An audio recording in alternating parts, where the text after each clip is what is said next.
जब आप लोग अनुमति देंगे तो शुरू करें। हम लोग रेडी हैं। सब रेडी हैं?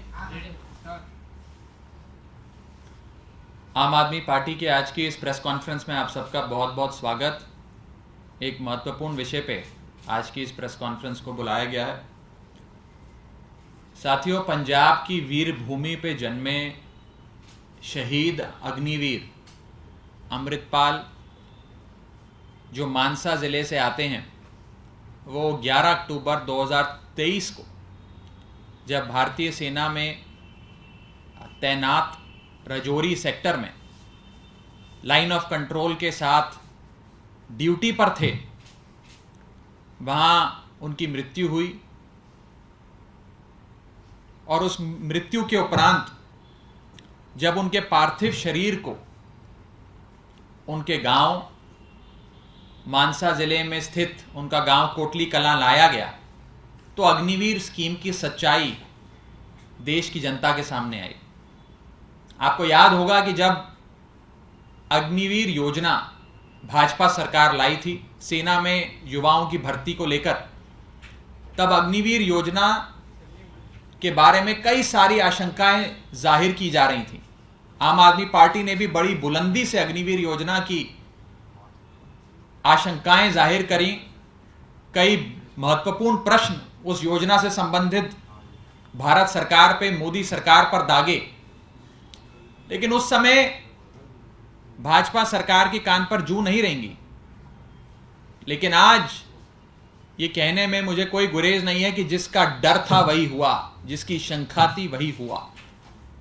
जब शहीद अग्निवीर अमृतपाल जी के पार्थिव शरीर को उनके गांव कोटली कलां लाया गया, पंजाब में स्थित मानसा जिले में कोटली कलां गांव लाया गया, तो ना ही उनके साथ कोई सेना का यूनिट आया, मात्र एक आर्मी का हवलदार और 2 जवान सिविल वर्दी में उनके शरीर को लाए। प्राइवेट एम्बुलेंस में उनके पार्थिव शरीर को लाया गया, कोई सेना की गाड़ी भी मुहैया नहीं कराई गई। और सबसे चौंका देने वाली बात, उन्हें कोई सैन्य सम्मान अंतिम विदाई के समय जो एक सैनिक को दिया जाता है वो नहीं दिया गया। इस अग्निवीर योजना के चलते उन्हें और उनके परिवार वालों को ना ही कोई पेंशन भी दी जाएगी और ना ही उन्हें कोई शहीद का दर्जा दिया जाएगा। एक दिल दहला देने वाला वीडियो, उनके पार्थिव शरीर जब उनके गांव पहुंचा तो वहां जो हालात थे वो जाहिर करते हुए सोशल मीडिया पर काफी वायरल हुआ है। केंद्र में बैठी भाजपा सरकार से लोगों ने कई सवाल पूछे हैं कि क्यों एक अग्निवीर जिन्हें सेना में भर्ती किया गया, जो ऑन ड्यूटी शहीद हुए, राजौरी सेक्टर में लाइन ऑफ कंट्रोल के साथ ड्यूटी पर थे, जब उनकी मृत्यु हुई तो क्यों उन्हें शहीद का दर्जा नहीं दिया गया, क्यों उन्हें कोई सैन्य सम्मान नहीं मिला, और क्यों उनकी शव को, उनके पार्थिव शरीर को एक प्राइवेट एम्बुलेंस और सिविल वर्दी में भेजा गया, ना ही उन्हें तिरंगे झंडे में लपेटकर उनके परिवार वालों को सौंपा गया, और ना ही कोई सैन्य सम्मान, अंतिम श्रद्धांजलि सेना द्वारा उन्हें प्रदान करी गई। क्या यह है अग्निवीर स्कीम की असली सच्चाई? इस विषय में आगे बढ़ने से पहले मैं एक महत्वपूर्ण अनाउंसमेंट करना चाहता हूं, घोषणा करना चाहता हूं। आप सब जानते हैं कि आम आदमी पार्टी, अरविंद केजरीवाल जी की आम आदमी पार्टी सैनिकों का अपमान नहीं देख सकती और हमेशा सैनिकों के और उनके परिवार वालों के सम्मान में मैदान में खड़ी नजर आती है। और इसी भाव के चलते आज आम आदमी पार्टी की पंजाब सरकार ने यह फैसला लिया है कि शहीद अग्निवीर अमृतपाल जी को पंजाब सरकार 1 करोड़ रुपए की सम्मान राशि, उनके परिवार वालों को सहायता राशि देगी, उन्हें शहीद का दर्जा देगी, और इसी के साथ साथ इस शोक की घड़ी में उनके परिवार के साथ कंधे से कंधा मिलाकर खड़ी होगी। जब भाजपा सरकार ने शहीद अमृतपाल जी को, अग्निवीर अमृतपाल जी को कोई सैन्य सम्मान नहीं दिया, अंतिम श्रद्धांजलि नहीं दी, तब पंजाब पुलिस को, मानसा जिले की पंजाब पुलिस को जब यह बात पता लगी तो पंजाब पुलिस ने अंतिम विदाई के समय पूरे स्टेट ऑनर्स और राजकीय सम्मान देने का फैसला किया और उनकी अंतिम यात्रा पे पंजाब पुलिस ने सम्मान के साथ, राजकीय सम्मान के साथ उन्हें अंतिम विदाई दी। साथियों, हम परमात्मा से प्रार्थना करते हैं कि शहीद अग्निवीर अमृतपाल जी को अपने श्री चरणों में स्थान दे। लेकिन आज इस इंसिडेंट के बाद केंद्र में बैठी भाजपा सरकार की नीतियों पर एक बहुत बड़ा प्रश्न चिन्ह खड़ा होता है। मैं आपको साफ तौर पे बताना चाहता हूं कि यह देश सैनिकों की वजह से है, नेताओं की वजह से नहीं है। यह बात जितनी जल्दी भाजपा सरकार समझ ले उतना देश के लिए अच्छा। हमने शुरू से कहा था कि अग्निवीर योजना देश की सेना के साथ एक खतरनाक प्रयोग है। कहीं ना कहीं इससे सेना के बल पर और सैनिकों के मनोबल पर प्रभाव पड़ेगा। इस स्कीम को मत लागू करिए। लेकिन भाजपा सरकार के कान पर जू नहीं रहेंगी, जिसका आज जीता जागता उदाहरण हमने कोटली कलां के मानसा जिले में स्थित शहीद अग्निवीर अमृतपाल जी के केस में हमने देखा। यह अग्निवीर स्कीम आनन फानन में लागू करी गई और विपक्ष की जितनी आशंकाएं थी उन सारी आशंकाओं को कहीं ना कहीं सच साबित करने का काम इस स्कीम ने किया। मैं अपनी बात को आगे बढ़ाने से पहले 5 महत्वपूर्ण सवाल भाजपा सरकार से पूछना चाहता हूं।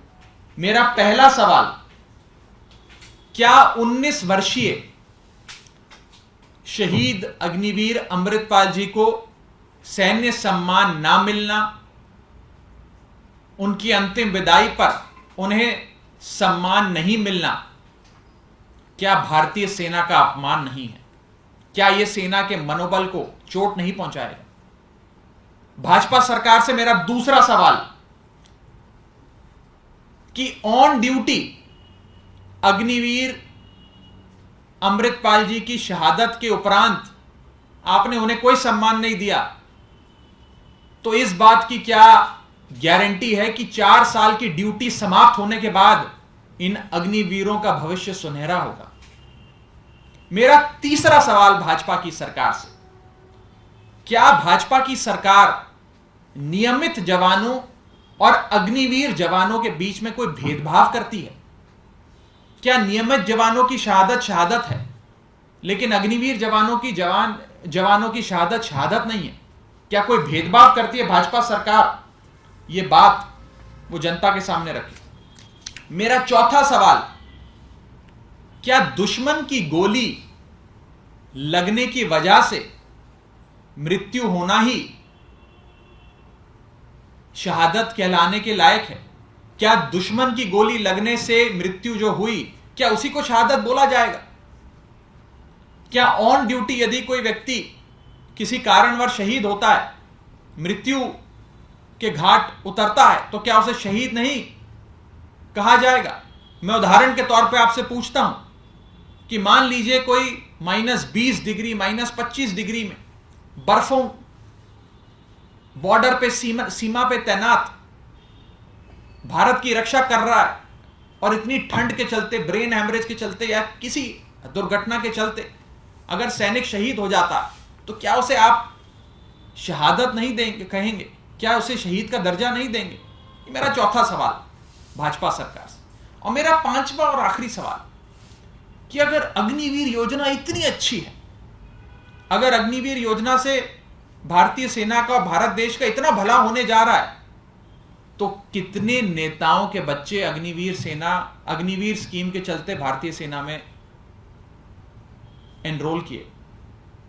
अगर अग्निवीर स्कीम इतनी अच्छी है और उससे सेना का और देश का इतना लाभ होने जा रहा है, तो कितने नेताओं के बच्चे हैं जो अग्निवीर योजना का फायदा उठाते हुए सेना में भर्ती हुए? कितने नेताओं के बच्चे हैं जिन्होंने अग्निवीर बनने के लिए फॉर्म भरा और सेना में भर्ती हुई? ये मैं पूछना चाहता हूं भाजपा सरकार से। लानत है ऐसी बीजेपी की सरकार पे जो अपने सैनिकों को, शहीद अग्निवीरों को सम्मान नहीं दे पाती। मैं भाजपा को कहना चाहता हूं कि कान खोल के सुन ले। जब तक देश में सैनिक का सम्मान जिंदा है, जब तक देश में सैनिक का सम्मान जिंदा है, तभी तक देश की समृद्धि का अरमान जिंदा है। भाषण और जुमलों से देश नहीं चलता, शहीदों की बदौलत ही मेरा हिंदुस्तान जिंदा है। जब इस देश में किसी नेता की मृत्यु होती है तो आप देखते हैं कि राष्ट्रीय शोक घोषित किया जाता है। हमारा ध्वज, तिरंगा झंडा, आधा ध्वज फैलाया जाता है, स्मारक बनाए जाते हैं, सरकारी दफ्तरों की छुट्टी घोषित की जाती है। लेकिन आज यदि कोई अग्निवीर शहीद होता है, उनकी ऑन ड्यूटी मृत्यु होती है, तो उसे शहीद का दर्जा नहीं दिया जाता, उसे सैन्य सम्मान नहीं मुहैया कराया जाता। उसके पार्थिव शरीर को प्राइवेट एम्बुलेंस में, कोई आर्मी के वाहन में भी नहीं, प्राइवेट एम्बुलेंस में उनके गांव भेजा जाता है। कोई आर्मी का यूनिट उनके साथ नहीं तैनात किया जाता, उन्हें कोई पेंशन नहीं मिलती। यह है भाजपा सरकार की अग्निवीर योजना की सच्चाई। साथियों,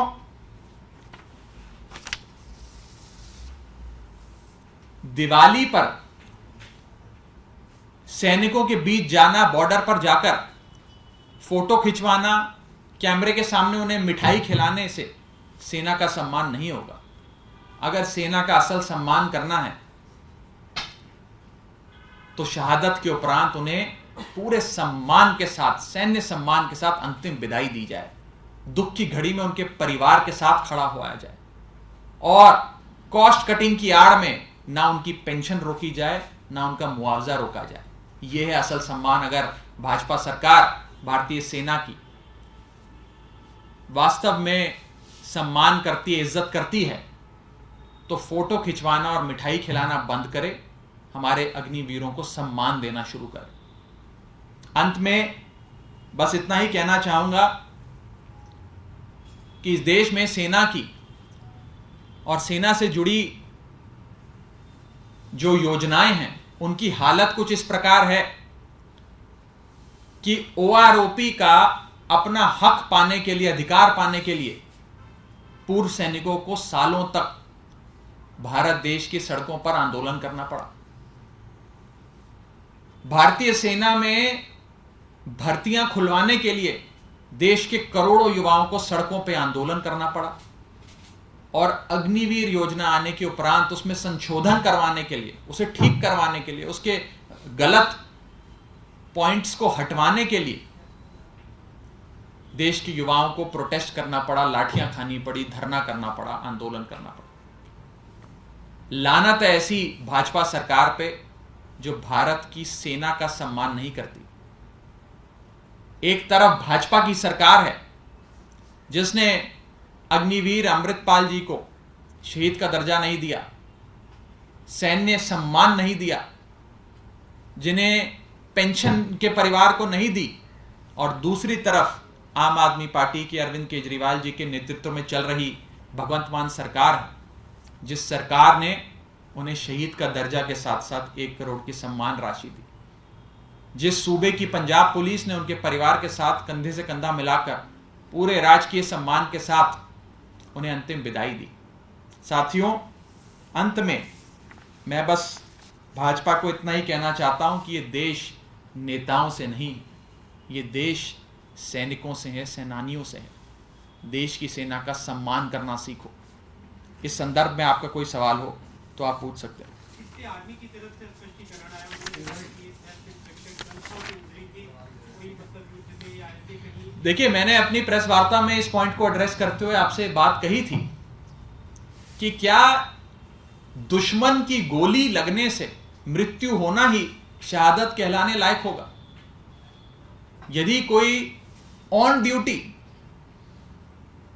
भारत की सेना में काम कर रहे, बॉर्डर पर तैनात किसी कारणवश उनकी मृत्यु हो जाती है, तो क्या उन्हें शहीद नहीं कहा जाएगा? मैं उदाहरण देता हूं, भारत के बर्फीले इलाकों में तैनात बॉर्डर की रक्षा कर रहे हमारे सैनिकों में से किसी एक की परमात्मा ना करे ठंड की वजह से ब्रेन हैमरेज के चलते मृत्यु हो जाए, वो ऑन ड्यूटी उन्हें मौत हुई, लेकिन क्या भारत सरकार, भाजपा सरकार उन्हें शहीद नहीं कहेगी, उन्हें शहीद का दर्जा नहीं देगी? एक बहुत बड़ा प्रश्न चिन्ह है जो आज इस अग्निवीर योजना पर भी और भारत सरकार की नीयत पर भी, भाजपा सरकार की नीयत पर भी खड़ा होता है। और भले ही भाजपा उन्हें शहीद ना कहे, आम आदमी पार्टी और आम आदमी पार्टी की सरकार उन्हें शहीद का दर्जा भी देगी, 1 करोड़ रुपए की सहायता राशि उनके परिवार वालों को देगी, उनको पूरा अंतिम विदाई राजकीय सम्मान के साथ देगी और इस शोक की घड़ी में कंधे से कंधा मिलाकर उनके परिवार के साथ खड़ी होगी। आप अपने घर के मामले को लेकर हाई कोर्ट में आपकी अपील की, उसमें क्या कुछ डेवलपमेंट? अभी मामला विचाराधीन है कोर्ट के, जब नतीजा आएगा तो सबसे पहले मैं आपको बताऊंगा। और कोई विषय? Thank you.